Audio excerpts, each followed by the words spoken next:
Did you know they are proposing a Bitcoin mining moratorium in New York for 2 years?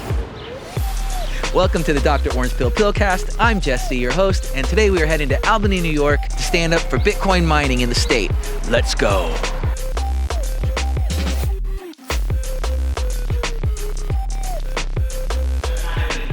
New York State, New York City, the financial capital of the world, we have to innovate and we have to compete. Today, the industry came together, the community groups came together, we're supported by the State Assembly as well as the State Senate. Now we have to move forward. This is just the beginning of the conversation. This is the beginning of the fight. Thank you, Foundry, for bringing this together. Thank you, the Blockchain Association, for organizing, and the fight continues. Let's keep up the momentum. Thank you. So I'm in Albany today with a number of members of my team back in Rochester to advocate against a bill to have a moratorium in New York State on Bitcoin mining for 2 years. We're all in favor of another piece of legislation that says that we should study the issue, understand the promise and potentiality, as well as some of the liabilities, and make an informed decision, not just a shotgun decision, to ban it for 2 years.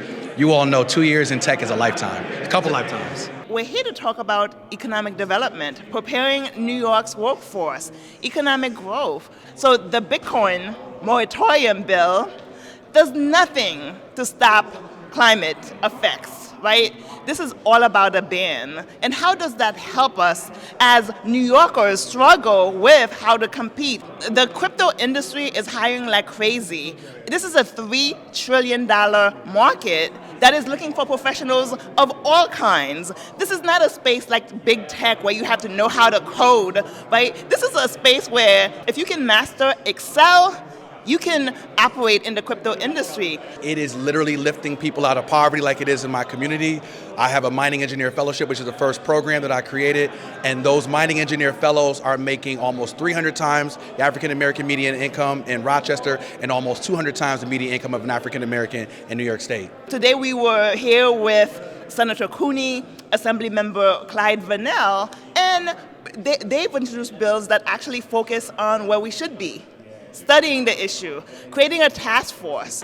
The alternative legislation, and one of the assembly members spoke today, it's a bill authored by Assemblymember Clyde Vannell and New York State Senator James Sanders, both from Queens, who say we really need to create a task force where there's many different special interests. You have industry, you have labor, you have academia, you have environmentalists, who all come together and say, let's do a comprehensive study to really understand the way Bitcoin mining will affect New York State, both ecologically and economically. All right, we're going to play a short game. It's called What the FUD? Okay, I'm going to give you a little bit of FUD, and you're going to dispel that FUD. The hash rate's going up. We know that. It's going to continue to go up. That means more energy production. How is that sustainable long term? Well, you know what? More and more we're seeing miners look to renewable options. We're even seeing Bitcoin companies incentivizing miners to look at better options. Already 73% of Bitcoin mining is done by renewable energy, and like one of my colleagues mentioned earlier today, Bitcoin mining operations can really purchase some of the excess energy on the grid and lead to innovations in the clean energy system, because as we know, it's unreliable. So a lot of them are dependent on Bitcoin mining to level out their energy operations. So I don't think you have a strong renewable future without Bitcoin mining. The task force study bill introduced by Clyde Vannell in the Assembly and Jeremy Cooney in the Senate. What can people at home do if they want to be able to help out or support that?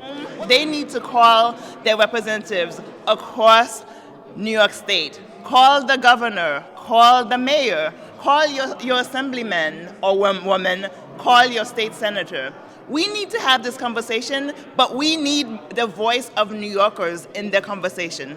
Call your legislator, so especially your state senator. Find out who your state senator is.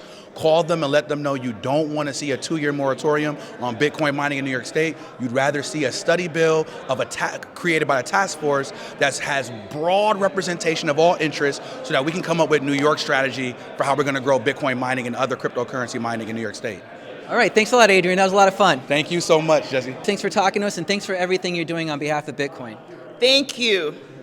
I'm here with Ryan and Corey. I thought I was a hardcore Bitcoiner because I came all the way from New York City up to Albany for this thing. But where are you guys from? I'm from North Carolina. And I'm from New York. So what brought you guys to this meeting here in Albany today? Well, it's very important, right? As being a part of the Bitcoin community, we want to make sure that the process is equitable.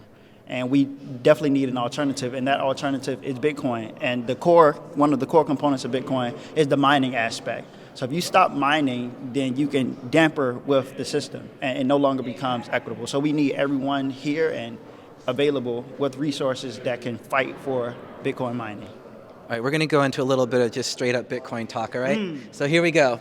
Are you a maxi, yes or no, and why? Wow, no, Maxi. I think of myself as a Maxi. Until you talk to other maximalists, that's when you realize how much of a Maxi you are and how much of a Maxi you aren't. I'm like a 99.9% maxi.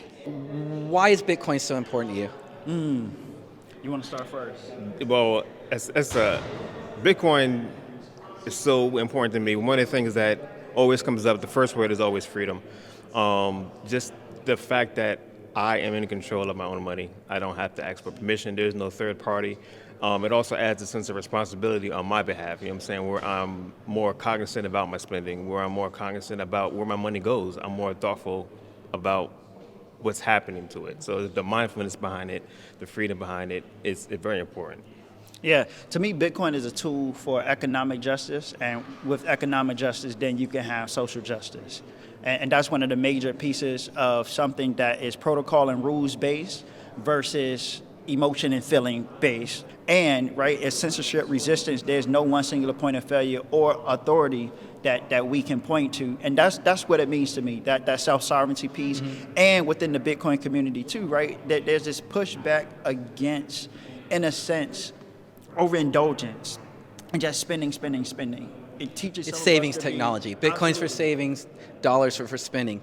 Facts. That's the big fact. I like that. How many people have you orange pilled? Ooh.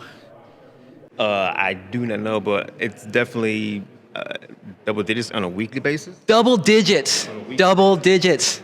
I mean, I've been in the space since 13 and educating since 15. I would probably say hundreds. Most recently, just over the weekend, 8 families and made them all Satoshi millionaires. So, Wow. That's awesome. Wait, guys, thanks a lot for talking to me. One last question. What is the first rule of Bitcoin? Don't trust, verify. yep, verify, don't trust. Not your keys, not your coin. That's almost correct. The correct answer is the first rule of Bitcoin is tell everybody about Bitcoin. Oh, man. All right. Well, there Warren you go. Buffett might appreciate that, Yeah. right? Don't lose money. The second rule. All right, thanks a lot. Excited.